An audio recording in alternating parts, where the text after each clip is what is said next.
दोस्तों भारत के अंदर पिछले 60 सालों में टीवी की इवोल्यूशन काफी कमाल की रही है। पहले ब्लैक एंड व्हाइट, फिर कलर, उसके बाद एलईडी और अब स्मार्ट टीवी। लेकिन क्या आपको पता है कि इस मुकाम तक पहुंचने में एक इंडियन ब्रांड का बहुत इंपॉर्टेंट रोल रहा है। दरअसल हम बात कर रहे हैं वीडियोकॉन की, जिसने भारत को अपना सबसे पहला कलर टीवी दिया था। आप में से काफी सारे लोग जानते होंगे कि एक समय कंज्यूमर इलेक्ट्रॉनिक्स के फील्ड में वीडियोकॉन इंडिया के अंदर राज किया करता था। और सिर्फ कंज्यूमर इलेक्ट्रॉनिक्स ही नहीं, बल्कि oil and gas, power, insurance, DTH, telecom और स्मार्टफोन जैसे सेक्टर्स में ये इंडिया के सबसे बड़े कंपनियों में से एक बन गया था। दोस्तों आपको जानकर हैरानी होगी कि एक समय इस कंपनी की वैल्यूएशन 90,000 करोड़ रुपए को क्रॉस कर गई थी और हर साल ये 800 करोड़ रुपए से ज्यादा का प्रॉफिट अर्न कर रहा था। लेकिन फिर अचानक से इस कंपनी का डाउनफॉल शुरू हो गया और 2018 में ये कंपनी पूरी तरह बैंकरप्ट हो गई। अब दोस्तों आप भी ये सोच रहे होंगे कि वीडियोकॉन के इस डाउनफॉल के पीछे वजह क्या थी। इतनी बड़ी कंपनी जो एक समय पूरे इंडिया पर राज कर रही थी, मैं नंदलाल जी गंगापुर मिल के नाम से अपनी एक शुगर मिल स्टार्ट करते हैं और यहीं से वीडियोकॉन की कहानी शुरू होती है।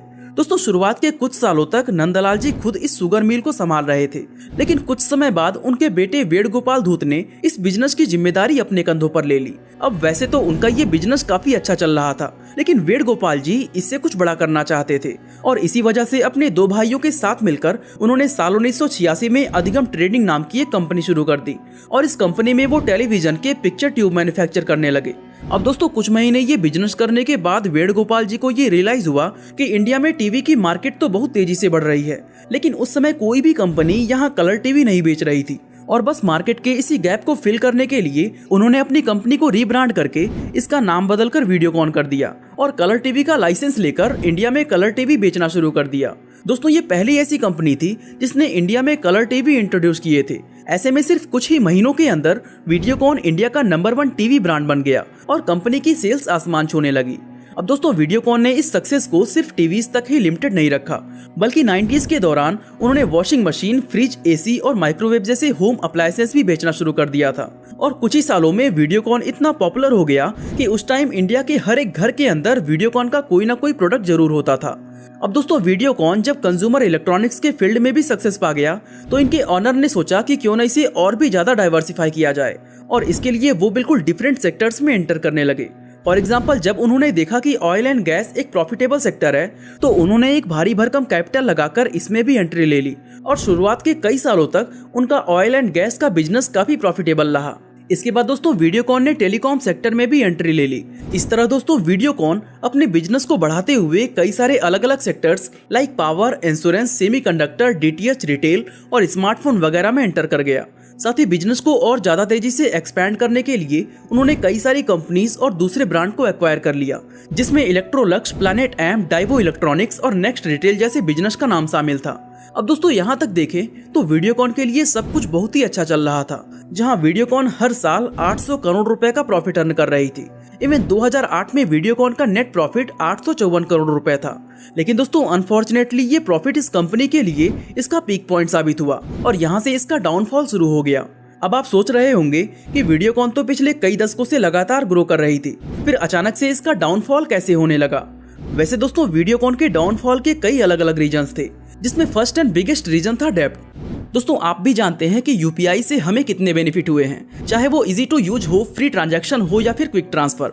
UPI has made our life easier and अगर ये सारी सुविधाएं हमें ट्रेडिंग और इन्वेस्टमेंट जर्नी में भी मिल जाए तो बात ही कुछ और होगी। इसलिए मैं आपको बताना चाहता हूँ ग्रो ऐप के बारे में। ये एक ऐसा प्लेटफॉर्म है जहाँ एफर्टलेस नेविगेशन से आपकी ट्रेडिंग जर्नी काफी सीमलेस हो जाएगी। दोस्तों मार्केट में कम समय में प्रॉफिट कमाने के लिए लोग ट्रेडिंग करते हैं एंड ट्रेडिंग में मेनली लोग शेयर्स और स्टॉक खरीदते हैं। और अगर आप भी मेरी तरह ट्रेडिंग से प्रॉफिट कमाना चाहते हैं तो India's most trusted app grow को आज ही डाउनलोड करें। अब आप सोच रहे होंगे कि ग्रो ही क्यों, लेकिन आपको बता दें कि अगर market trends, results, corporate action and daily stock news सब एक ही जगह पर मिल जाए तो ग्रो से बेटर प्लेटफॉर्म भला क्या हो सकता है।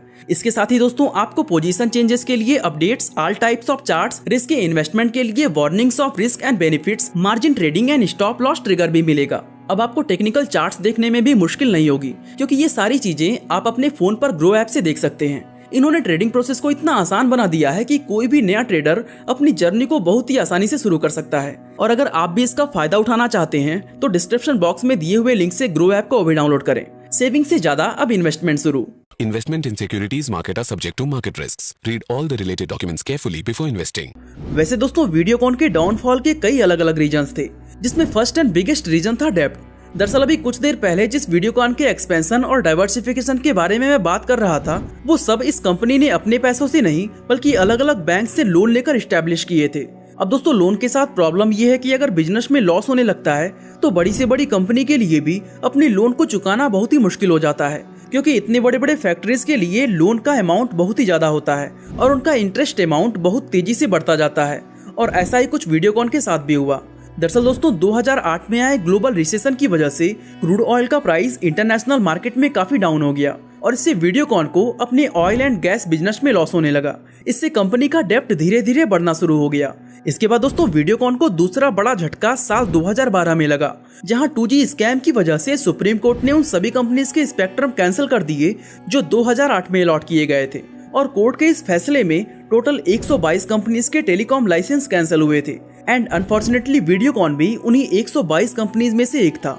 अब दोस्तों लाइसेंस कैंसिल होने की वजह से वीडियोकॉन को बहुत बड़ा लॉस हुआ, जिससे साल 2013 में कंपनी का डेब्ट बढ़कर 37,000 करोड़ रुपए को क्रॉस कर गया। अब दोस्तों कंपनी का पूरा फोकस इस चीज पर था कि कैसे इन डेब्ट को कम किया जाए। यहाँ तक कि डेब्ट को कम करने के लिए उन्होंने अपने ऑयल बिजनेस का एक बड़ा हिस्सा ONGC को सेल कर दिया था, लेकिन इसके बावजूद भी लोन का इंटरेस्ट समय के साथ लगातार बढ़ता चला गया। दोस्तों बाहर से देखने में लग रहा था कि वीडियोकॉन अभी भी प्रॉफिट में है, लेकिन कंपनी के अंदर कुछ और ही कहानी चल रही थी। असल में वीडियोकॉन के साथ प्रॉब्लम ये हुई कि वो एक ही बार में बहुत सारे अलग अलग बिजनेस में एंटर कर लिया, जिसका नतीजा ये हुआ कि वो किसी भी एक बिजनेस पर अपना पूरा फोकस नहीं लगा पाया। यहाँ तक कि जिस कंज्यूमर इलेक्ट्रॉनिक्स मार्केट को वो पिछले कई सालों से डोमिनेट कर रहा था, उसमें भी वो अपना मार्केट शेयर लूज करने लगा, क्योंकि मार्केट में अब सैमसंग, LG, वोल्टास और गोदरेज जैसी कंपनीज वीडियोकॉन से ज्यादा बेहतर प्रोडक्ट्स लॉन्च कर रही थी। इस तरह दोस्तों वीडियोकॉन बदलती हुई टेक्नोलॉजी और लोगों की डिमांड को समझ ही नहीं पाई और इसका नतीजा ये हुआ कि दूसरी कंपनियों ने इलेक्ट्रॉनिक मार्केट में वीडियोकॉन को पीछे कर दिया। इसके अलावा दोस्तों वीडियोकॉन ने स्मार्टफोन इंडस्ट्री में भी अपनी पांव जमाने की पूरी कोशिश की थी, जहां उन्होंने साल 2009 में सिंपल फीचर फोन्स को लॉन्च किया था और फिर इसके कुछ साल बाद उन्होंने मार्केट में अपने एंड्रॉयड स्मार्टफोन लॉन्च किए। शायद आप में से कुछ लोगों को पता भी होगा कि साल 2015 में वीडियोकॉन ने इन्फिनियम Z51 प्लस नाम का एक स्मार्टफोन लॉन्च किया था, जो इस कंपनी का पहला फ्लैगशिप स्मार्टफोन था। इसके बाद दोस्तों कंपनी ने एक के बाद एक कई सारे स्मार्टफोन लॉन्च किए, लेकिन इनका एक भी स्मार्टफोन मार्केट में कोई कमाल नहीं दिखा पाया, क्योंकि वीडियोकॉन के स्मार्टफोन कैमरा, बैटरी, प्रोसेसर और डिस्प्ले जैसे हर एक डिपार्टमेंट में मार्केट के दूसरे स्मार्टफोन से काफी पीछे थे और साथ ही इनका प्राइस भी दूसरे ब्रांड के कंपेयर में काफी ज्यादा हाई होता था। ऐसे में दोस्तों वीडियोकॉन का ये मूव भी पूरी तरह फेल हो गया और अपने इस फेलियर के बदले में इन्हें करीब 600 करोड़ रुपए का नुकसान झेलना पड़ा और धीरे धीरे करके वीडियोकॉन का डेब्ट कुछ ही सालों में 37,000 करोड़ से बढ़कर 50,000 करोड़ रुपए हो गया। और आखिरकार 2017 में जब डेब्ट अमाउंट कंपनी की वैल्यूएशन को भी क्रॉस कर गया तो साल 2018 में वीडियोकॉन को मजबूरी में बैंकरप्सी फाइल करनी पड़ी। और आप ये जानकर हैरान रह जाओगे कि वीडियोकॉन का बैंकरप्सी अमाउंट 90,000 करोड़ रुपए था और ये इंडियन हिस्ट्री में सामने आया अब तक का सबसे बड़ा बैंकरप्सी केस था। अब दोस्तों बैंकरप्सी लॉज के अकॉर्डिंग वीडियोकॉन का केस 270 दिनों में रिजॉल्व हो जाना चाहिए था, लेकिन बैंकरप्सी फाइल करने के कुछ महीने बाद कंपनी से जुड़ा एक ऐसा स्कैम सामने आया जिसने सभी को हैरान करके रख दिया। दरअसल हुआ ये कि साल 2012 में ICICI बैंक के CEO चंदा कोचर ने वेणुगोपाल धूत की ये कंपनी सुप्रीम एनर्जी को 1875 करोड़ रुपए का लोन दिया था, जबकि इन्वेस्टिगेशन में पाया गया कि वो कंपनी इतने बड़े लोन के लिए क्रेडिट वर्दी थी ही नहीं। और बाद में पता चला कि चंदा कोचर ने वेणुगोपाल धूत को इस शर्त पे ये लोन दिया था कि वो इस लोन का कुछ अमाउंट उनके पति दीपक कोचर की कंपनी न्यू पावर में इन्वेस्ट करेंगे। यानी चंदा कोचर ने निजी फायदे के लिए अपनी पावर का मिसयूज किया, जो कि साफ तौर पर एक स्कैम था। और दोस्तों ये पूरा मामला उस वक्त सामने आया जब ICICI बैंक के इन्वेस्टर और एक्टिविस्ट अरविंद गुप्ता ने PMO को एक लेटर के थ्रू इसकी जानकारी दी।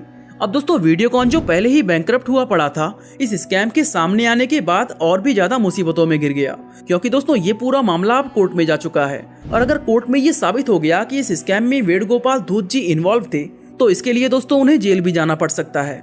बाकी दोस्तों अगर आप जानना चाहते हैं कि माइक्रोमैक्स कंपनी जो इंडिया के स्मार्टफोन पर राज किया करती थी वो एकाएक कंगाल क्यों हो गई, तो आई बटन पे क्लिक करके वीडियो को देख सकते हैं। बाकी आज के लिए बस इतना ही।